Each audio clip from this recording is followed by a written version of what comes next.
My name is Tori Thatcher and I'm 32 years old. 5 years ago, just 3 days before Thanksgiving, my mother called and said a few calm but crushing words that changed how I saw my family forever. Don't come home this year. There was no explanation, no conversation, just a quiet decision made without me. She said my sister Victoria didn't want any attention because she was pregnant again, and somehow I was always the problem, even though I hadn't spoken to her in months. That Thanksgiving, I sat alone in a small Boston restaurant, picking at a cold turkey dinner while watching other families laugh and pass dishes, trying not to cry in public.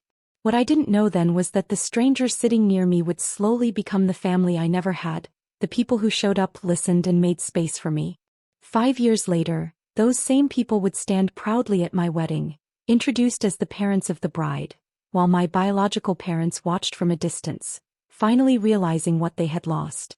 When I think back to that phone call, I remember standing in my tiny apartment with my bags half packed, a holiday candle burning, believing I still belonged somewhere. Instead, I learned a painful truth I had been avoiding my whole life. I had always been the one expected to step aside, to stay quiet, to make things easier for everyone else. That moment didn't just cancel a holiday, it ended years of hoping to be chosen, and it quietly pushed me toward building a family of my own, one based on care, respect, and choice, not obligation. That pattern had been set long before that phone call. On my 16th birthday, instead of celebrating with the small party my mom had promised, the day turned into another emergency centered on my sister, and I was told not to be dramatic because she needed comfort more than I needed a cake or candles. We never celebrated later, just like so many other moments quietly disappeared. The same thing happened at my college graduation, a day I had earned through years of late nights, side jobs, and barely getting by. I walked across the stage as the first in my family to graduate with honors and searched the crowd, only to find my parents' seats empty because my sister had a routine appointment they said couldn't wait. I was told her baby mattered more than a ceremony, which really meant she mattered more than me. Over time, I learned that speaking up only made things worse, so I became quieter and easier, hoping that if I asked for nothing I might finally be enough. Sitting alone at 27 with a useless plane ticket, I finally understood that shrinking myself would never earn their approval. I called my father that night, still hoping he might choose me just once, but after long silences and careful words, he told me it was better to listen to my mother. That was the moment something inside me went still, not broken, just clear. When Thanksgiving arrived cold and gray, I woke to the sounds of other families gathering and the smell of food drifting through the building, made my coffee and watched the snow fall, knowing for the first time that if I wasn't welcome at their table, I would eventually build one of my own. My phone stayed quiet all morning, no messages, no calls, not even a short holiday greeting from anyone in my family, and around midday I made the mistake of opening social media. My sister had posted a smiling photo of everyone gathered around their dining table, my parents, her husband, and their toddler dressed up for the holiday, with a caption about gratitude and family. I looked closely and noticed there wasn't even an extra chair, no space where I might have belonged, and that realization hurt more than I expected because it felt like I had been completely erased. I closed the app and lay there staring at the ceiling, thinking maybe I should just stay in bed and order food, accept the lonely version of the day they seemed to expect from me. But something inside me pushed back and I decided I wouldn't spend the holiday hiding in the dark feeling small. I put on my coat and went out to find somewhere open, eventually ending up at an old Boston restaurant known for staying open on Thanksgiving, warm and glowing inside with candles, real tablecloths, and the smell of freshly cooked food. The hostess seated me alone at a small table near a large family gathering nearby, and as I sat there pretending this was my plan all along, I watched 3 generations laugh, share dishes, and talk over one another with an ease that made my chest ache. When my meal arrived, it looked perfect, but I barely tasted it, sitting quietly while pushing food around my plate, trying not to think about the family I came from or the table where I was no longer welcome. In that moment, something finally clicked for me, and I realized this was never really about Thanksgiving, my sister's pregnancy, or my mother trying to keep things calm, but about a lifelong pattern that had quietly shaped who I became. For years, I had worked so hard to earn a place in my own family by shrinking myself, holding back my feelings, apologizing for being hurt, staying silent when I should have spoken, and being told I was too much whenever I did. And there I was, alone at a corner table, staring at a holiday meal I could barely touch, while a smiling family photo online showed no space where I belonged. I felt tears rise before I could stop them and turned toward the window, dabbing my eyes with a napkin, hoping to disappear the way I always had. That's when a gentle voice asked if I was okay, and I looked up to see an older woman from the nearby table, silver-haired and kind-eyed, looking at me with real concern. I tried to brush it off, but she saw through it and simply said that no one should eat alone on a day like this, then invited me to join her family. I hesitated, embarrassed and unsure, but her warmth, her husband's friendly wave, and her son's easy smile made it impossible to say no. As I stood and followed her, I had no idea that accepting that invitation, sitting down at a table where strangers made room for me without question, was the first step toward a completely different life. That I introduced myself with a shy wave, and within seconds they were passing dishes, asking about my work and pulling me into easy conversation like I belonged there. I told them I was a freelance graphic designer, and instead of polite nods I got genuine interest, playful jokes and laughter that felt shared, not sharp or awkward. Their dad told a corny joke that made the kids groan and laugh at the same time, and for the first time that day I laughed too, the kind of laugh that comes from feeling safe. When he raised his glass to welcome unexpected guests who made the table better, something warm settled in my chest. Later, when the noise softened and people drifted into smaller conversations, Eleanor sat beside me and asked how I was really doing, not out of politeness, but because she truly wanted to know. I hesitated, then admitted I'd been told not to come home for the holiday because my sister didn't want stress, and that asking simple questions had somehow labeled me as a problem. Eleanor listened without interrupting, then gently shared that she'd spent decades working with families and had learned one important truth. The people accused of causing trouble are often just the ones refusing to stay silent. She looked at me and said calmly and clearly that I was never the problem, and hearing that from someone who had no reason to comfort me felt like a weight I'd been carrying my whole life finally being set down. Dessert arrived, coffee followed, and before long the kids were fast asleep on Sarah's lap after hours of non-stop energy, turning the busy restaurant into a softer, quieter place. When the bill showed up, I reached for my wallet, but Richard stopped me immediately and insisted this was their tradition, explaining they always treat new friends, no exceptions allowed. As we got ready to leave, Eleanor slipped a small cream-colored card into my hand with her name, her past work in family law, and a phone number, telling me sincerely to call anytime if I ever needed to talk. Richard casually added that Sunday dinners happened every week at their house and that I was welcome whenever I wanted, while Marcus backed him up with a grin, saying his mom never offered something she didn't mean. Eleanor gently reminded me that family isn't about biology, it's about showing up, and standing there with a simple card and an open invitation from people I'd just met felt unreal. I didn't go right away, feeling unsure and worried about overstepping, but Eleanor checked in with a kind phone call, and by December I finally gathered the courage to knock on their door. That night turned into many Sundays over the next months, filled with shared meals, quiet routines, laughter and connection, where I slowly realized I wasn't trying to earn love or prove my place anymore. I was simply included, naturally and without conditions, and that feeling stayed with me long after, growing stronger with every visit. Richard and Marcus were inside watching a game, their voices rising every time something went wrong, while Eleanor and I sat quietly on the back porch in the late afternoon calm. She gently asked if I had heard from my parents, and I admitted I hadn't, and I hadn't reached out either. She didn't judge, just asked if I wanted to, and that question made me think deeply. I told her that sometimes, late at night, I imagined calling my mother to explain everything, but then I realized there was nothing to explain because she already knew what she'd done and simply didn't believe it was wrong. Eleanor understood and said that kind of realization is hard, and she was right. I confessed that I kept waiting to feel guilty because people always say you must forgive family no matter what, but Eleanor calmly said she'd never believed that idea. She explained that during her years in family law, she saw many people build real families based on care and commitment, not just birth, and that even the law recognizes those chosen bonds. I didn't fully understand what she meant at the time, but her words stayed with me. 2 years later, Marcus and I slowly became more than friends, so naturally that it felt like we were simply admitting something that had always been there. He took me back to the same restaurant where we first met, told me he wanted to choose me every day and asked me to marry him. I said yes, overwhelmed and certain at the same time, only to realize Eleanor and Richard were watching nearby, smiling like they already knew the answer.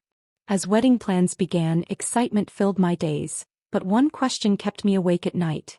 The invitations needed a line for the bride's parents, and after 2 years of silence from my biological family, I had to face a truth I'd never considered before.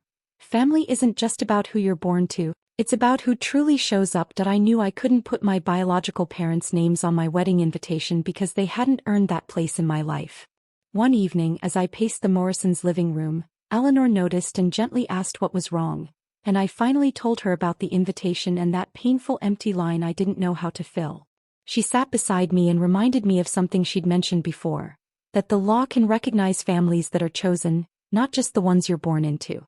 She explained there's a legal process where an adult can be formally adopted, creating a true parent-child relationship with all the rights, responsibilities, and even official records changed. My heart raced as I realized this was real, not just an idea, and when I asked if she and Richard would consider it, she hugged me tightly and said they had already thought of me as their daughter since that first Thanksgiving. The process took months, filled with paperwork and court steps, but with Eleanor guiding me, it felt meaningful instead of stressful, and when it was finalized, I officially became Tori Morrison with a new family both legally and emotionally. When we sent out the wedding invitations, the line I once feared now proudly read, "Parents of the bride, Richard and Eleanor Morrison." Not long after, my biological family found out and messages started coming in after years of silence, but I didn't respond because I'd already made my choice. I wasn't angry anymore, just done, and Marcus stood by me completely. Still, I knew this chapter wasn't finished because families like mine don't let go easily, and that truth arrived one afternoon when I opened my door and found my mother standing there, bringing the past right back into my present. The word felt strange as soon as I said it, and before I could process anything, my mother stepped into my apartment without waiting for permission and demanded to know how I could get married without telling her. I reminded her calmly that we hadn't spoken in 3 years, and when she brushed it off like it was nothing, I finally said what I'd held inside for years, that she told me not to come home and then disappeared from my life. She scanned my apartment, noticing photos of me with Marcus, with Eleanor, with the Morrison family gathered around me, and asked sharply who those people were. I told her the truth. They were my family now, the ones who showed up when she didn't. When she demanded a wedding invitation, I didn't hesitate.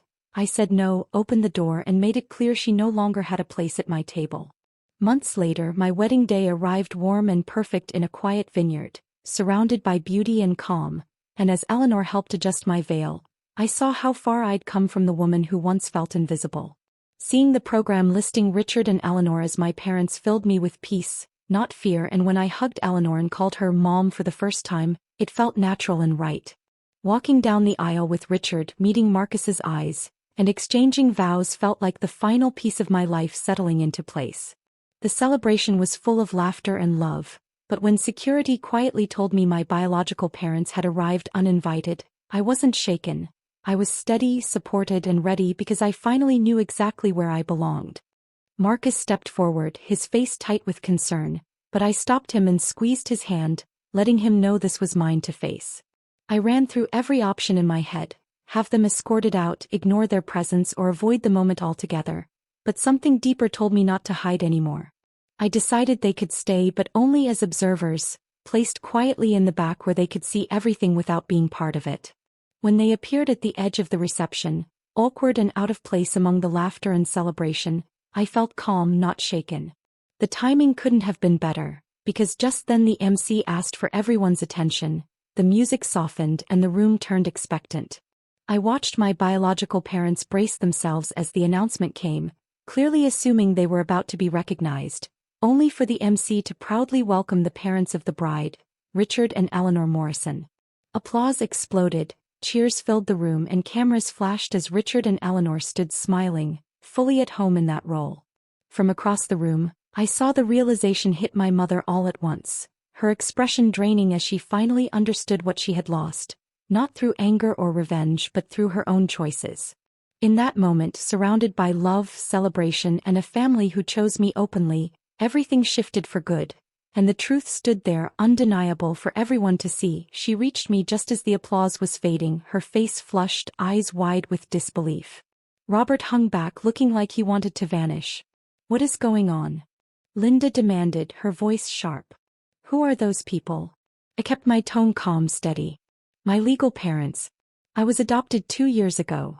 She staggered back a step, shock written all over her face. "You can't just replace us." I looked her in the eye. I didn't replace you. You abandoned me first. You told me not to come home. You chose Victoria. Every single time for 27 years. The guests nearby had begun to notice. Conversations stopped, heads turned. That's not fair, Linda snapped. I didn't raise my voice, I didn't need to. Fair? I spent 27 years trying to earn a place in your family. What did I get? A Thanksgiving dinner alone, an Instagram photo with no empty chair, 3 years of silence. Her voice cracked. I'm still your mother. I held up my left hand, rings catching the reception lights. Not legally. Not emotionally. Not anymore. The room was quiet now, 100 eyes watching. She realized she was exposed, her cheeks burning red. This is humiliating, she hissed. I spoke softly, firmly. Then leave. You came uninvited to my wedding. You don't get to be the victim here. She stared at me like she was seeing a stranger. Maybe she was. The daughter who had spent decades shrinking finally stood tall. And then for the first time my father spoke. Tori. His voice trembled, rough and broken. I'm sorry. I looked at him properly for the first time in years. He had aged, his hair grayer, shoulders slumped, eyes wet with tears. I'd never seen him cry in 27 years, I realized. I'm sorry. I should have done better. Something shifted inside me, not healing but recognition. I know, Dad, I said quietly. He took a shaky breath. I was a coward. I knew how your mother treated you, how Victoria treated you, and I let it happen. Linda grabbed his arm, but he shook her off. You were my daughter. My little girl. And I let them make you feel like you didn't matter. I'm so sorry. I nodded, voice gentle but firm. I know. But sorry doesn't undo the years you watched. Doesn't give me back my childhood. It doesn't make this okay. He wiped his eyes, nodding silently. Eleanor appeared at my side, hand resting gently on my arm, a quiet anchor. Linda glared at her, venom in her eyes. You stole my daughter. Eleanor's face remained calm. I didn't steal anything, Mrs. Thatcher. Richard stepped forward beside his wife. Even a man like him, usually non-confrontational, now stood as a clear shield between me and the past, ready to protect the family that had truly chosen me. In all the years I'd known him, I'd never heard Richard raise his voice. But now, every word carried weight, calm but unshakable. I think it's time for you to leave, he said. Linda's jaw dropped. Who are you to tell us that? I'm her father, Richard replied, his tone cutting through the quiet. Legally and in every way that matters. You didn't steal our daughter. You gave her away. We just picked up what you discarded. Linda flinched, shocked. He continued steadily. 5 years ago, this young woman sat alone in a restaurant on Thanksgiving because her own family told her she wasn't welcome. My wife invited her to our table. We fed her, listened to her, treated her like a human being. Do you know what she said that night? She said she couldn't remember ever feeling wanted by her own family. At 27, she didn't feel seen or valued by them. Linda opened her mouth, no words coming out. We didn't steal your daughter, Richard said firmly. We just showed her what family could be. The rest was her choice. Today is her wedding day, the happiest day of her life, and I will not let anyone ruin it. He signaled the security guards. Please escort them out. He put his arm around me and whispered, Tori is a Morrison now, and Morrisons protect their own. This is what a father looks like. But before they could be led away, I raised my hand. Wait. Everyone froze. Linda looked at me, hope flashing in her eyes, but I stood tall. Mom, Dad, I said slowly. I need you to understand something. I don't hate you. I've made peace with who you are. You're not villains. You're just people who couldn't love me the way I needed. People who let one daughter shine while the other became invisible. Robert was crying, Linda silent. I continued, I've also made peace with who I am. And who I am is someone who deserves to be chosen. Not as a backup, not as an afterthought, but chosen first. I gestured to the Morrisons. They chose me. And I choose them. The room went quiet. Linda tried to speak, but I stopped her. I'm not erasing you from my past. I'm just not giving you a seat at my table anymore. That's not revenge. That's the consequence of your choices. I nodded to security. Goodbye, Mom. Dad. As they were let out, the guests erupted in applause. Not for the drama but for me. And then the rest of the wedding unfolded exactly as I'd dreamed. Laughter, dancing, cake, cheers, and Marcus twirling me across the dance floor until I was dizzy with happiness, finally free and fully seen. For those few hours after the wedding, I let myself soak in the joy and forget everything else. But the next morning my phone started blowing up. Texts from cousins I hadn't spoken to in years, messages from aunts and uncles I barely knew, all full of opinions about what happened at the wedding. How could you do this to your mother? Family is family no matter what. You've broken your father's heart. I deleted them all without replying. Then came a text from someone I hadn't expected. My Aunt Patricia, my dad's younger sister. I heard what happened. I'm proud of you. I always knew Linda and Victoria treated you unfairly. You deserved better. My eyes filled. I typed back, thank you. That means more than you know. Meanwhile, Linda posted a long dramatic status online about ungrateful children and loyalty. I didn't respond. I didn't need to. That evening I blocked every phone number and social account connected to the Thatchers. Not out of anger but for peace. Marcus found me on the balcony of our honeymoon suite. You okay? He asked. I looked at the vineyard glowing in the sunset. Yeah, I said, leaning into him.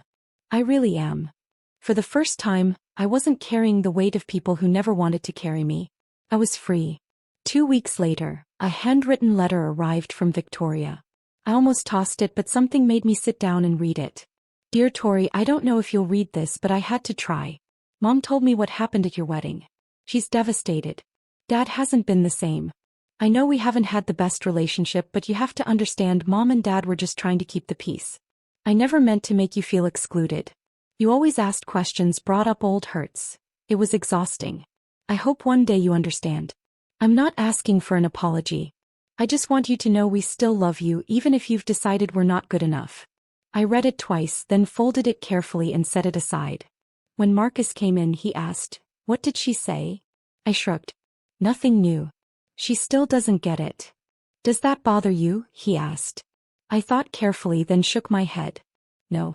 It's not my job to make her understand. Never was. A year after the wedding, life had settled into a peaceful, joyful rhythm, one filled with love, chosen family, and the freedom I'd been searching for decades. Marcus and I eventually bought a small Cape Cod house outside Boston, with a big backyard and just enough distance to feel peaceful. Close enough for Sunday dinners with Richard and Eleanor, but far enough to breathe. I moved out of freelancing and into a full-time role as an art director at a design agency I truly loved, while Marcus continued thriving at his architecture firm, and together we were building a real life in every sense of the word. Not long after, we shared the news that changed everything. I was pregnant. Eleanor cried the moment we told her. Richard tried to hold it together and didn't quite succeed, and the kids immediately started arguing over who would be the baby's favorite cousin. One quiet Sunday, Eleanor and I set up the nursery, painting the walls a calm green and arranging tiny furniture that made everything feel suddenly real. When she asked about names, I told her that if it was a girl, she'd be Emily Grace Morrison, because I wanted my daughter to carry the name of the family that chose her mother. Eleanor hugged me and reminded me that kindness started it all, but I knew the truth. I had saved myself by finally believing I deserved more. 5 years after that lonely Thanksgiving, I sat at the head of a very different table holding my 6-month-old daughter as chaos filled the Morrison house in the best way. Laughter, food, noise, love everywhere. When Eleanor asked me to give the toast, I stood and told the story of how I once believed I didn't belong, how one simple act of kindness changed my life, and how family isn't about blood but about choice. We raised our glasses to the family we build and the people who choose us back, and in that moment, surrounded by love and warmth, I felt it fully, and finally, I belonged. For the first time in my life, I truly felt at home. And later that night, Marcus and I sat quietly on the back porch with Emily asleep between us, wrapped in blankets as the cold November air settled in and stars slowly filled the sky. Marcus gently asked if I ever thought about my biological parents, and I admitted that sometimes, usually late at night, I wondered how they were and whether they ever understood what they lost, but I no longer believed people change in the ways that matter most. When he asked if that still made me sad, I looked at our daughter sleeping peacefully and realized it didn't anymore, because my life was full in ways it never had been before. I told him the real change was me.